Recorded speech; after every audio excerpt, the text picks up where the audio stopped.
Hello, my name is Gracie Pipko. I'm the creator of this page.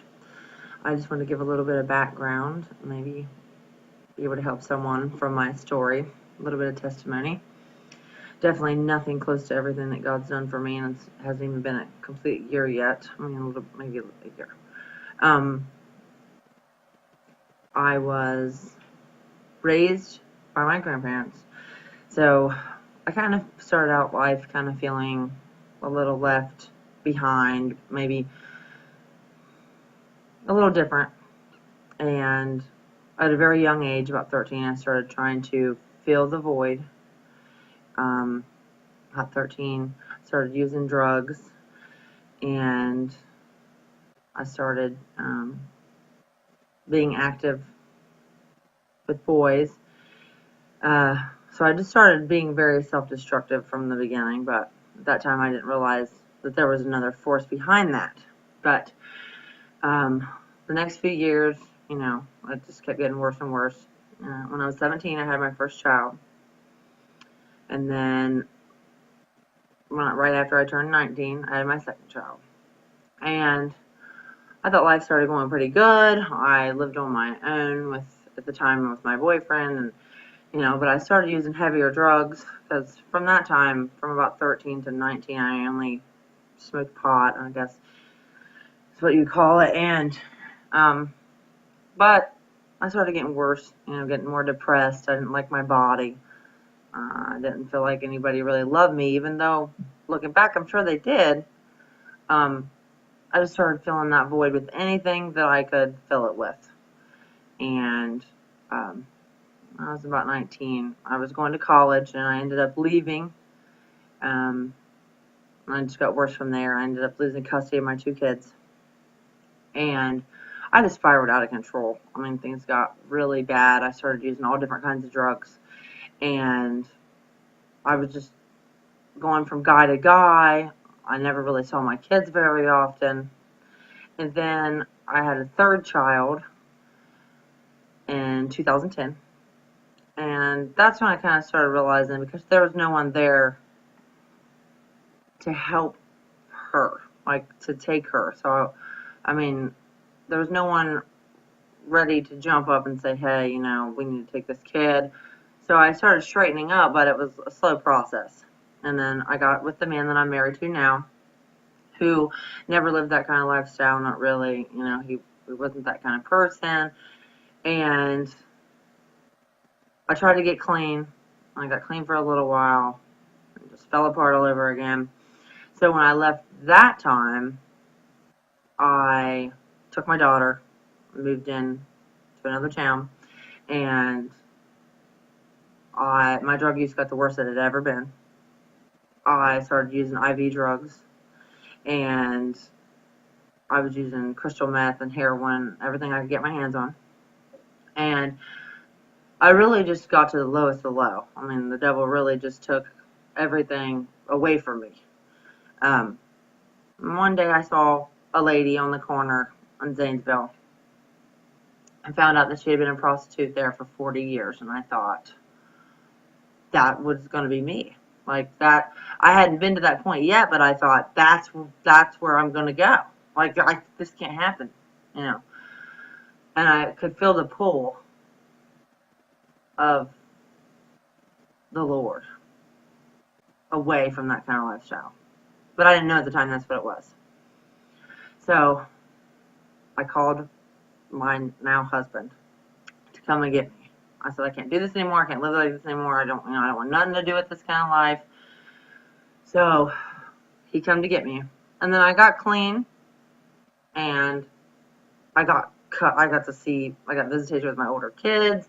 My older two kids, and things got really, really good, but I was depressed, and I was lonely, and I should have been ecstatic and excited, and I was just I was clean for 3 years, and I just was like, man, this is depressing. I don't know what's going on. There's something missing. Like, there is something missing. I don't understand. I felt self-destructive, because getting clean, sometimes you gain weight and you're bored, and nobody wants to be your friend of that lifestyle. And I just felt like something's not right. You know, there's something still missing. I don't understand what's going on. Well, in July of 2016, my stepmother passed away. And immediately, as soon as I found out, I had this pulling and tugging in my heart. I mean, God was saying, you know, go to your dad. You got to go to your dad. Because my dad was married to her for 23 years. And I knew that he had to be hurting tremendously. And my dad had been called to be a minister by the Lord. I mean, the Lord had called him when he was 19 years old, I think. But it was crazy because I could feel this pull. You got to go. You got to go. You got to go. So I did. And I was never really close with my dad or my mom. But I wanted to go. I knew that he had to hurt. He had to hurt so bad. And so I went. And I started spending time with him. And I wanted to stay the night with him. And then he started staying with me. And I was like, Dad, you know, I'm really sad. Like, I know about the Lord, but I don't really know him. And I've prayed all these prayers for years. And I just feel so sad. Like, they're empty prayers. They're not going anywhere. And he said, you really have to mean it, you know. And I prayed a prayer, and I just said, Jesus, help me, please help me. I cannot feel this way anymore. I can't do this by myself. I have no idea what I'm doing. And something changed, and the Lord broke all the stone off my heart. And no matter what the world has to say about it, he can change you. The Lord will change you. I mean, look, see this, you know, to the Lord, that's not even, that's white, that's gone. You know, he loves us, you know, and he will change you. And whether the world looks at you like, I used to think once a drug addict, always a drug addict. That's not true. The devil wants you to think that way. Like, oh, I'll always slip back in. Yeah, you can make mistakes, but there's forgiveness on the other side of that. It's not always, it doesn't have to be that way. And it's not just for people that, you know, everybody's born a sinner.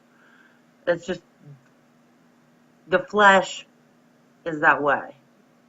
And he calls sinners. Luke 5:32. You know, he hasn't come to call the righteous, but sinners to repentance. Yeah. The Lord loves he loves everyone. He loves us. He wants us to be close to him. And just because the world says we're not good enough, he thinks we're great. I mean, you start reading into the stories into the Bible, and some of the things that the greatest people in the Bible have done are terrible things, sins.